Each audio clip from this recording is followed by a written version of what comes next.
Ayun no, piniritong hotdog na hindi gumagamit ng mantika. Ayos yun ah. Na-try nyo na ba yun mga soy? Simple lang yan. Tipid na, healthy pa. Simulan na natin. Maglagay ka lang ng konting tubig. Yung tama lang siyang nababasa, yung hotdog. Tapos, ilagay na rin yung hotdog. Kahit sabay nyong ilagay ang tubig at hotdog mga soy, pwede rin naman yan. Tapos, hayaan lang na kumulo ng kumulo ang tubig. Habang kumukulo ang tubig, unti-unti na rin hinahalo yung hotdog. Ayan, paikot-ikutin lang yung mga hotdog mga soy hanggang sa matuyo ang tubig. At pag natuyo na ang tubig, tuloy-tuloy pa rin ang halo mga soy. Mas madalas mo na siyang haluin kasi didikit na siya.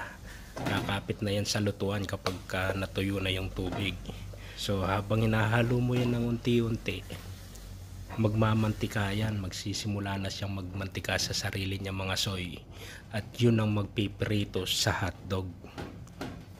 Siya nga pala mga soy, dapat mahina lang ang apoy para hindi masunog ang hotdog at hindi kumapit sa lutuan.